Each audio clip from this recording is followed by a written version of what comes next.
I've worked with hundreds and hundreds of ACLs, from young to mid-range to older to athletes to non-sporting people, and I can literally tell you the ones that are going to be successful versus the ones that aren't, and all of them have these 6 key things.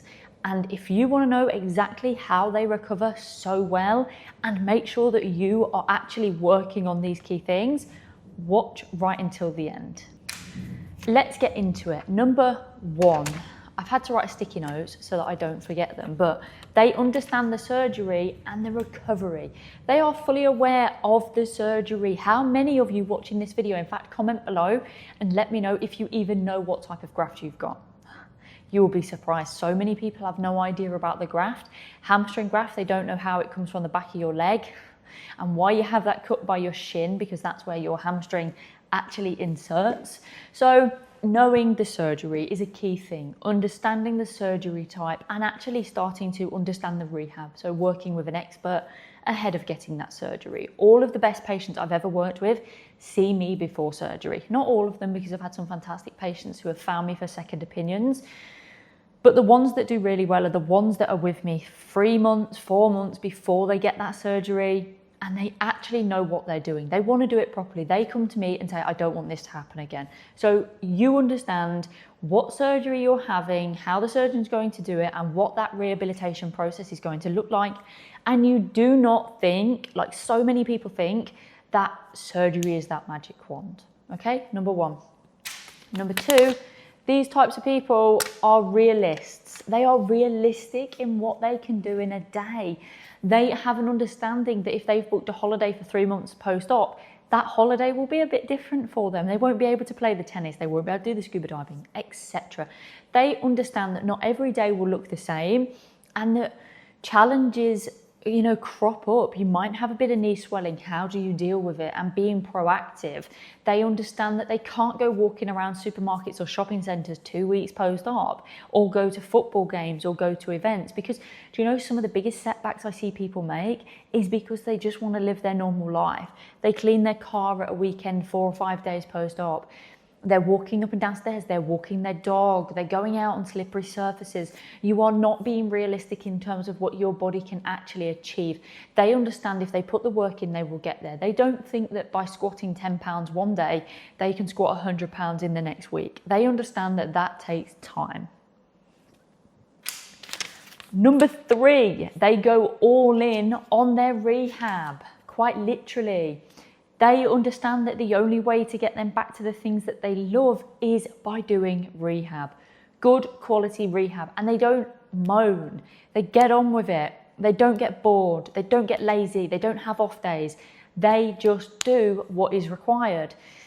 They understand very, very clearly that rehab is the one thing that will get you back to sport, okay? Surgery is here, that is step 1.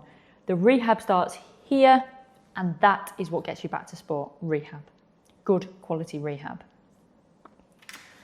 Now this next one I think might annoy a few people, but they are not in recovery hubs. You heard me say it, they're not in recovery hubs, because recovery hubs serves who? Guessers. People who don't know what surgery they're having, people who want to sleep downstairs because they won't make it upstairs. Why not? I don't know. People who want to ask the internet when should they change the dressings. People who want to ask the internet, can they run by 6 months? People who want to ask the internet, can they start squatting? This is not who I want to be working with. I'm sorry, but I don't. This is not a guessing game. This is you and your knee for the rest of your life. I've had 4 knee surgeries, and over the last few weeks, I'm really feeling the crouching and the kneeling in clinic and doing the extension that we're doing, because my rehab was done wrong years and years ago. Because I guessed some of it, but also people didn't listen to me and what my knee needed. This is your opportunity to go, do you know what? I need to listen. I need to get what's right for my knee straight off the bat. I don't want to guess. I don't want to work with somebody who's telling me to do one thing, but it just doesn't sound right. Recovery hubs, my patients, I say to them, don't join them or get out of them. The stories in there are scary. People end up sharing exercises, which is totally wrong. And you just end up in a world of no man's land. So recovery hubs, big no-no. Number 5 is they ask for support. These people are not afraid to say, I need a bit of help. I'm having a bit of a down day, or the past week, I don't feel like I've seen much progress. It's feeling quite hard at the moment, or I feel a bit isolated. These people are not afraid to do that. They are not afraid to say, do you know what? I think I need to do this, or I need to do that, or, they allow people in by just saying, I'm having a bit of a rough day. I'm feeling a bit rough. These people, they're not whinging, they're not moaning, absolutely not. They're just letting it off their chest that what I'm doing and what I'm going through is really tough and I need a bit of support. I need somebody to tell me I'm doing a good job. And I always say to my patients, I can't tell you you're doing a good job unless you're telling me what you're doing. And they start laughing because sometimes I'll check in with my patients if I've not heard from them from a long time. I'd be like, hey, you're awfully quiet, how are you getting on? Oh yeah, I'm good. And I'm like, what's your numbers? Now give me the numbers. And I'm like, wow, amazing. They're like, oh, is it good? And I'm like, yes, it's so good. Send me your numbers. So let people in and allow people to support you. That is what the most successful ACLers do. Final one, they don't just focus on their knee. This is such a big one. And this is bigger than you think, because so many people post ACL surgery, their whole life becomes about their knee. Oh, it's terrible. I feel like I need a minute before I crack onto this one. But if you have hurt your knee, your life changes drastically. Like I said before, I get it, and I'm feeling some of the consequences of the 4 surgeries most recently, actually. But you cannot allow this to just be your life, right? It is not healthy to sit all day and think and worry about your knee. If you know what you're doing and how you're doing it, how you're going to get there, you don't need to sit and worry about it. And these guys don't do that because they know they're doing everything in their power to get to where they want to be. And I say to them, right, what's our task then? What are you not good at? I'm not very good at baking. Okay, you're going to bake the best double chocolate fudge brownie brookie bar I've ever seen in my life. Oh, okay, I'll try baking. I'm not very good at reading. I can't take time out to read. Get reading. My upper body's weak. Get doing upper body. We find challenges. We find these things because when you're injured, when you're hurt, you lose a big part of your life, right? Totally get it. But if you replace that with this doom and gloom and just put yourself into this narrow channel of my knee, my knee, my knee, you feel your knee, every day is about your knee, the conversation is constantly about your knee, that is not healthy, okay? There are people who don't have legs. There are people who will never have the opportunity to play sport again like you will.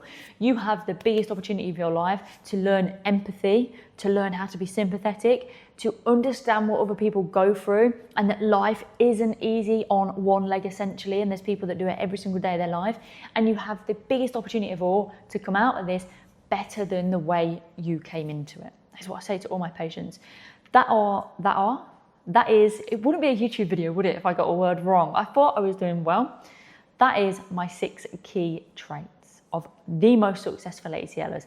I might maybe do a video of the ones who aren't successful, but that's anybody who chooses not to start rehab straight away, Googles and guesses their rehab, doesn't work with an expert, and generally just doesn't take too much interest into knowing what they actually need to be doing and sit in recovery hubs guessing all the time.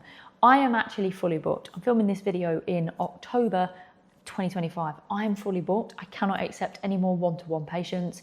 I do have my complete ACL recovery guide, which I'll link below, which is a step-by-step ACL rehabilitation program. It tells you everything you need to know before you get surgery and everything pre-surgery, everything post-surgery, right back to return to sport safely.